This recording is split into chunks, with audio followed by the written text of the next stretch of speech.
부대표님은 이제 정식으로 해외 파견 기회를 얻게 됩니다. 그래서 처음으로 파견된 나라가 어디냐? 바로 러시아였습니다. 러시아. 그러니까 북한 당국에서는 부대표님을 러시아로 파견하면서 그러니까 러시아와 북한과의 관계, 외교 관계도 좀 돈독히 하고 더 중요한 건 바로 뭐냐? 외화벌이도 좀 해오라. 외화벌이까지 해와라. 이제 중요한 임무를 내린 겁니다. 그런데 그 러시아로 출국하기 전날인가 누군가가 부대표님 부부를 찾아왔다고 합니다. 그게 누구냐면은 평소 친분이 있던 윤종호 대외경제상의 아내였습니다. 그런데 이 윤종호 대외경제상의 아내가 그 부대표님의 아내한테 쪽지를 하나 이렇게 딱 전달해 준 거예요. 쪽지요? 그 다음에 이 쪽지를 갖다가 여기서 보지 말고 러시아에 도착하면 풀어보라고 그랬습니다. 흥미진진하네. 뭐지? 무슨 얘기가 적혔을까요? 약간 자기 갖고 싶은 거 적었을 것 같아. 뭘 사오세요? 이 마몽백. 뺏고요, 그러고. 그리고 뭐 약 같은 거나 그럴 수 있겠다. 필요한 거. 네, 러시아 약 뭐 필요한 게 있다든가. 까르띠에. 뭐라고 적혀 있을까요? 쇼핑 리스트. 네, 화장품이라고 그러고. 소라수. 이게 뭡니까? 이게 뭐야? 뭐, 이게 뭐야? 러시아 말. 이게 뭡니까? 이게 뭐야? 뭐, 이게 뭐야? 러시아 말이야? 아니, 이거 도메인이잖아요. 인터넷 예, 주소예요? 웹사이트 3개가 적혀 있습니다. 웹사이트? 네. 뭐야? 왜 와이프가 보니까 드라마넷, 놀자넷 등등등. 드라마? 이거 영상 보는 데잖아요. 이거 뭐죠? 놀자는 뭐지? 이게 부대표님 놀자넷. 그 와이프가 저희 와이프에게 그 쪽지를 놓은 게 지금 뭔가 봤더니 이제 사이트들이 거예요. 그래서 나도 이제처럼 그 사이트를 여니까 네. 그다음에 드라마가 한국 드라마가 쫙 나와요. 자기들끼리 무료로 보는 뭐. 예. 다운받아달라고 그러고. 아니, 이불 쓰고도 안 봤다고 하더니. 해외에선 봤지요. 해외에선 봤지요. 아니, 입을 쓰지 않고 당당히. 사모님 봐야 되니까. 아, 그러니까 일하고 저녁엔 심심하잖아요. 시간이 좀 남는데 그래서 에이 심심한데 하고 그다음에 보나 틀어보자 하니까 드라마 쫙 나오는데 그 추노단 나왔어요. 아주 재밌더만요. 아주 재밌더만요. 해양의 후예 아, 이런 태양의 것들이 후예. 쫙 나오는데 태양의 후예. 그 연속 드라마 편 아니에요. 기다리게 되는 거예요. 계속 올라오는 거를. 예, 중독됩니다. 그 이자처럼 난 무슨 사이트인가 했더니 아주 한국 이자처럼 드라마 사이트. 그러니까 이분이 작별 인사로 선물을 준 거야. 해외 나가면 심심하게 보시는 거 봐라. 아, 근데 그저 이자처럼 심심풀이로 판 거예요. 아니, 해외 근무하셨잖아요. 어땠어요? 저희도 인터넷을 쓸 수가 없으니까. 정말? 네, 거기 침실에 조선중앙 TV가 나와요. 거기에, 예, 캄보디아에. 아, 그래서 징그럽다. 이제 너무 짜증나니까 애들이 한 번씩 문 다 닫아 걸고 그 캄보디아 안테나로 바꿔 끼우거든요. 한 번씩 시간이 딱 되면 한국 드라마가 방영이 되는 시간이 캄보디아 있거든요. TV에서. 네, 캄보디아 TV에서. 야, 그때는 정말 사막의 오아시스를 만난 것 같아요. 이게 번역판이 필요 없고 그렇지, 바로 들리니까. 거기서 처음 봤던 그 같이 그냥 다 떼창으로 봤던 영화가 상속자들. 상속자들 보고 언니들이 다 김타나리를 하는 거예요. 환하게 웃어요. 그 OST가 나오는데 마음으로만 이 노래 나와요. 그 노래를 속으로 얼마나 부르고 다니는지 귀에다 들릴 정도로. 캄보디아에서? 네, 그러고 다녔어요 저희. 이 러시아로 부임을 했습니다. 김 부대사께서 있었던 곳은 러시아의 상트페테르부르크. 여기서 하나의 꿀팁. 외국 가서 혹시 대사관에서 쓰는 차량을 발견한다면 북한 대사관 차량인지 대사가 타는 차인지 아니면 참사가 타는 차인지 구분할 수 있는 꿀팁을 알려드리겠습니다. 오, 그거 어떻게 알아요? 실제로 우리 김 부대사께서 타셨던 차량 사진을 저희한테 제공해 줬는데요. 당시 김철성 부대표님은 폭스바겐의 요 차, 폴로죠? 폴로 차량을 타고 있었습니다. 번호판이 일단은 빨갛죠? 번호판이 빨갛다는 것은 외교관 자동차라는 걸 의미합니다. 그리고 번호판 처음 세 자리는 소속 대사관을 식별하는 코드인데 087이란 건 북한 대사관을 뜻합니다. 그리고 옆에 알파벳 D 역시 디플로맷, 외교관 차량이라는 걸 의미합니다. 뒤에 있는 이 세 자리 숫자 001은 대사, 002가 그 밑에 있는 고위직을 뜻합니다. 마지막으로 78이라는 숫자 보이시죠? 네. 78이 지역 번호입니다. 여기서 78은 상트페테르부르크를 의미합니다. 아,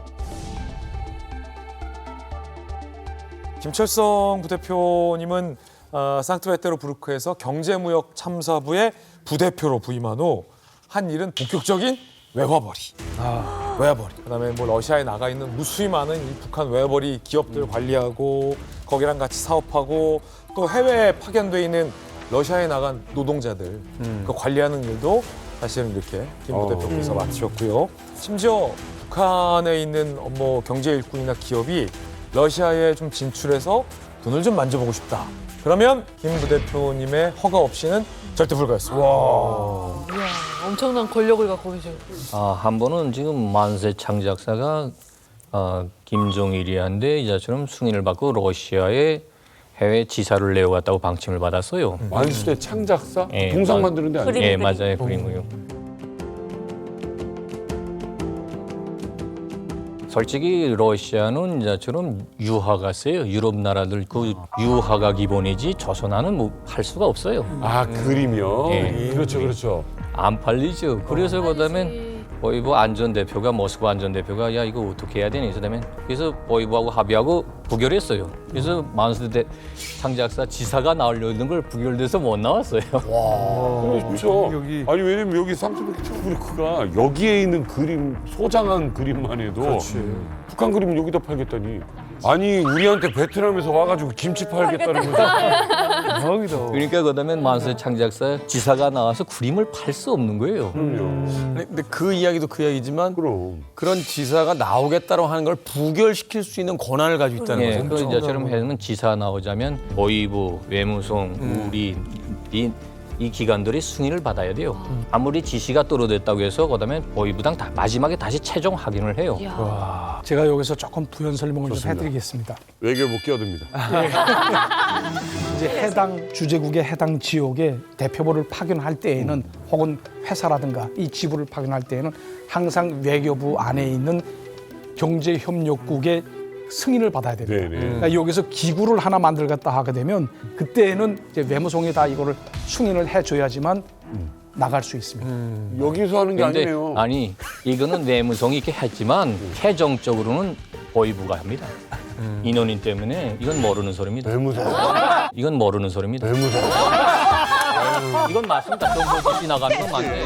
이건 형식적인 거고. 네, 승인을 이제처럼 외무성도 받는 건 맞습니다.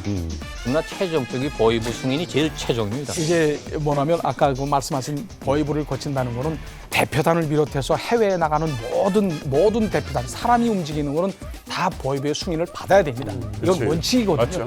근데 이제 기구를 파견하겠는가 이 기구를 새로 내오겠는가 못 내오겠는가 하는 거는 외무성의 소관이거든요. 이건 외무성 분들이 특기입니다. 자기네가 세다 하는 걸. 그러나 이제처럼 이거 최종 결론은 인원 관리는 보이부가 방침 받았더라도 이제처럼 그건 내 쪽 방침 받습니다. 알겠습니다. 그러니까 사업성은 있어도 네. 이거 네. 이런 관리 안 되기 때문에 안 된다 안 됩니다 해버리면 하면 그러면 연고전하고 고연전 싸움이에요 지금.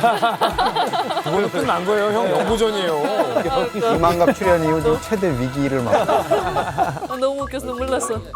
아니, 러시아에 있는 이 북한 회사는 다들 부대표님에게 잘 보이려고 했겠네요. 사장들이 이제처럼 저한테 이제처럼 잘 보이느라고 그다음엔 뭘 많이 돈도 주고 뭐 물자도 많이 고이고 술도 많이 해줘옵니다. 때를 좀 아무래도 이제 그 상급기가 네. 있고 감시를 하고 있으니까. 예, 그 이제처럼 이제 이게 지금 제 집입니다.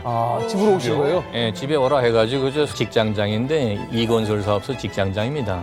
직장장은 사장 밑에 기본 건설 현장에서 노동자들을 데리고 일하는 사람이에요. 팀장 같은. 현장에서 킹크랩을 이자처럼 갖고 자꾸 이자처럼 예. 킹크랩, 저 킹크랩이네. 다리 보이네. 러시아산? 지금 자기 좀 사장으로 좀 이게 좀 출세 있게 좀 해달라. 그런 것도 컨트롤하시네. 술도 비싸 보이는데 저거 어떤 노란 물인데. 맞습니다. 시바스리갈. 미국 거? 시바스리갈. 미국 거?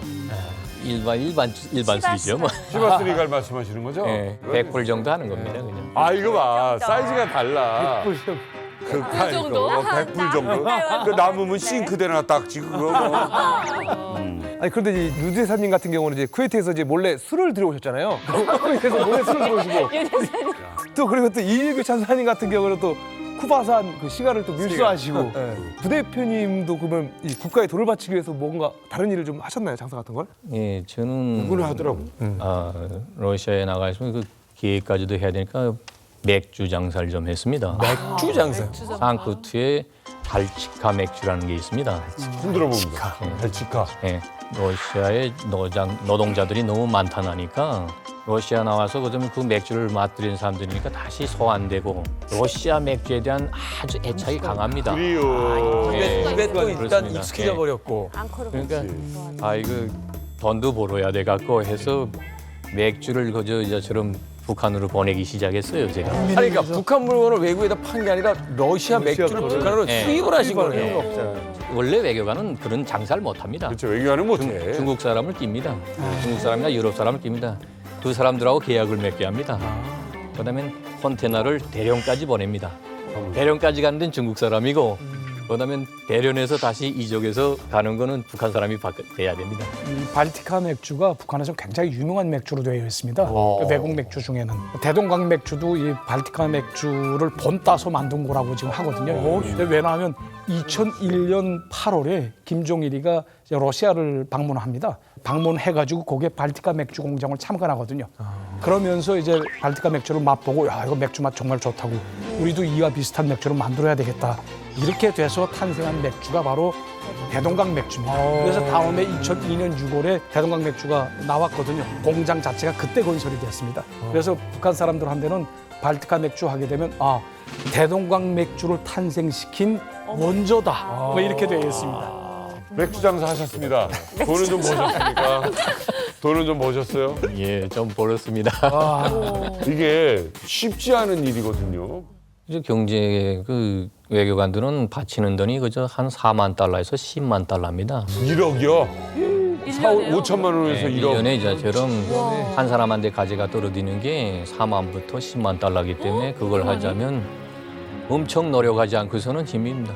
바치는 돈에도 또 가족도 먹여 살려야 되고 그러니까 생활비도 벌어야 돼. 애도 먹여야 되고 벌어서 바친 돈이 있고요. 챙기는 돈. 바치지 않고 챙기는 돈 내가 2년에 얼마나 써야 됐어요? 되니까. 이건 프라이버시는 말할 수 없고 에이. 다양한 사업을 해야 됩니다. 와, 이거 너무 재밌다. 어떡하지?